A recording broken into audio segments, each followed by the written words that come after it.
नमस्कार प्यारे दर्शकों, मैं आपका एस्ट्रो मित्र स्वागत करता हूं आपके अपने YouTube चैनल ग्रहफल में। आज हम लग्न विश्लेषण की भाग्यों को शुरुआत कर रहे हैं। इस लग्न विश्लेषण में आज हम लग्न यानी कि 12 भाव के जो भी संख्याएं इस पहले भाव में आती है उसे लग्न कहा गया है। ये हमने पिछले वीडियो में भी देखा है। इस लग्न विश्लेषण की शुरुआत हम मेष लग्न से कर रहे हैं, यानी कि इस प्रथम भाव में जो मैंने आपको कल समझाया था, उस प्रथम भाव में जो लग्न आया है उसे मेष लग्न कहा गया है। इस मेष लग्न के परिचय हम आप करने वाले हैं। यहाँ पर मेष लग्न में जो जातक जन्म लेते हैं, यानी कि जिस किसी का भी लग्न कुंडली में मेष लग्न आता है, उसी का ये फलादेश हम आगे करने जा रहे हैं। इसमें हम लग्न के मारक, कारक तथा लग्न का परिचय, इसमें होने वाले नीच या उच्च ग्रह तथा 6, 8, 12 भाव में बैठे ग्रह, इस लग्न का स्वामी जो नीच भंग कर सकता है या नहीं, उसे भी समझेंगे। और इस लग्न से यानी कि इस लग्न के भाव के जो स्वामी है मंगल महाराज, उनसे कोई विपरीत राजयोग बन सकता है या नहीं वो भी देखेंगे। और मंगल से अन्य ग्रहों को जिससे राजयोग बन सकता है उसका भी थोड़ी जानकारी हम लेंगे। इस रत्न का सुझाव भी आखिर में हम कर देंगे, इसलिए पूरी वीडियो देखना जरूरी है। तो सबसे पहले जानेंगे इस लग्न के कारक ग्रहों के बारे में। इसमें जो संख्या यानी कि 1, 5 और 9 संख्या लिखी गई है, इस संख्या के स्वामी यानी मंगल, सूर्य और गुरु महाराज इस लग्न के कारक ग्रह माने गए हैं। उसी के साथ 1, 2, 3, 6, 7, 8, 11 और 12 इन भावों में जो संख्या लिखी गई है, उन संख्याओं के स्वामी को इसे मारक ग्रह कहा गया है। इस लग्न में जहां पर एक संख्या लिखी गई है जो प्रथम भाव है, उस भाव के स्वामी मंगल महाराज है। वह मंगल महाराज इस जन्म कुंडली में अगर 6, 8, 12 में ना गए हो तो इस कुंडली के लिए बहुत अच्छा होता है। इस कुंडली में अति मारक ग्रह का विचार करते हैं। इस कुंडली में शुक्र और बुध महाराज अति मारक में आते हैं और शनि महाराज मारक ग्रह में आते हैं। इस लग्न कुंडली में अब हम इसकी विशेषताओं के बारे में सोचेंगे। मेष लग्न में जो व्यक्ति या जातक जन्म लेता है वो बहुत ही चंचल और तीव्र युक्ति के दुष्ट होता है। इस लग्न कुंडली में या इस लग्न में जो जातक जन्म लेता है, उनके ज्यादा लंबा कद नहीं होता, दांत चमकीले एवं स्वस्थ निरोगी होते हैं। इनके नेत्र चंचल, तीव्र दृष्टि युक्त होते हैं। इनके बाल भूरे एवं मिश्रित काले रंग के होते हैं। ऐसे जातकों की जंघाएं दृढ़ एवं पुष्ट होती है। अब जानेंगे मेष लग्न के जो जातक है या फिर मेष लग्न में जिन जातकों का जन्म हुआ है उनको क्या क्या रोग हो सकते हैं।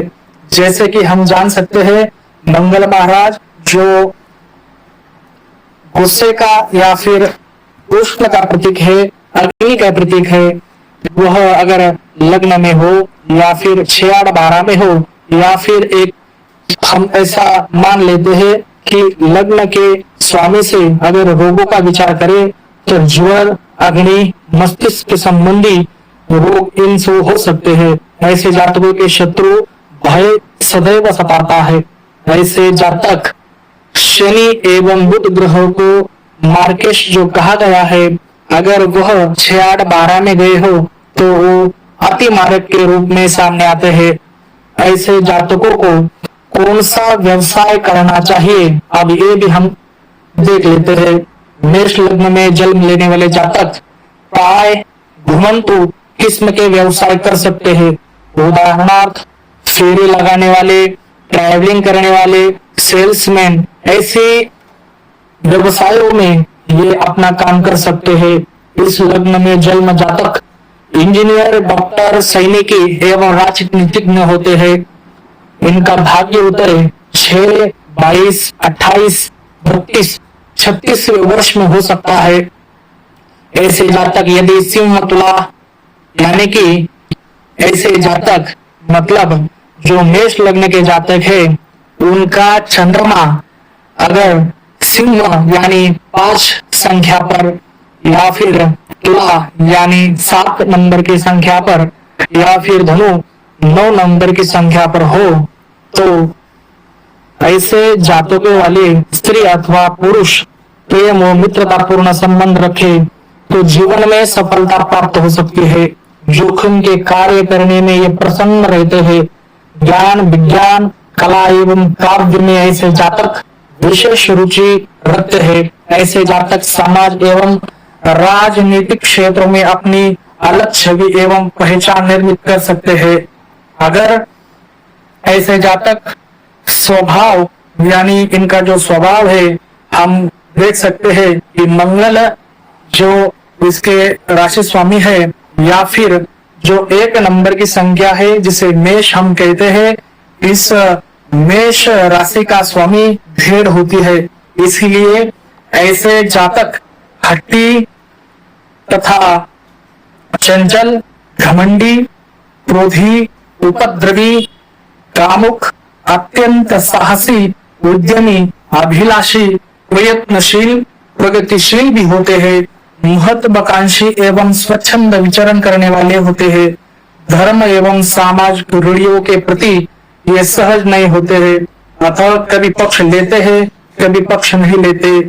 अब हम जानेंगे कि मंगल महाराज जो लग्न के स्वामी भी है, वह विपरीत राजयोग बना सकते हैं या नहीं। तो मंगल महाराज जो प्रथम भाव के स्वामी है यानी कि लग्नेश है, वो विपरीत राजयोग में अपना सहभाग नहीं ले सकते। यानी कि 6, 8, 12 का स्वामी मतलब इस लग्न से देखा जाए तो बुध, मंगल और गुरु महाराज, यह अगर इसी किसी राशि में हो तो विपरीत राजयोग में आते हैं। मगर जो लग्नेश होता है वह अगर 6, 8, 12 में चला जाए तो वह विपरीत राजयोग में नहीं आता। उसी के साथ हमने पिछले वीडियो में भी देखा है कि 1, 4, 10 और 7, 1, 4, 7 और 10 केवल भावों में विष्णु या फिर विष्णु भाव भी कहा गया है। वैसे ही 1, 5 और 9 जो भाव है उसे लक्ष्मी भाव कहा गया है। उसी तरह इस लग्न कुंडली में जो हम देखेंगे मंगल या फिर गुरु महाराज ये किसी भी भाव में 6, 8, 12 को छोड़कर एक साथ बैठ जाए तो इसे लक्ष्मी नारायण योग भी कहा गया है। उसी तरह मंगल महाराज और चंद्र महाराज एक ही घर में आकर बैठ जाए तो उसे भी राजयोग कहा गया है। मगर ऐसा राजयोग प्रेम संबंधों को भी दर्शा सकता है। अब हम जानेंगे किस राशि में यानी कि ये जो संख्या लिखी गई है, इस संख्या में कौन सा ग्रह नीच एवं उच्च हो सकता है।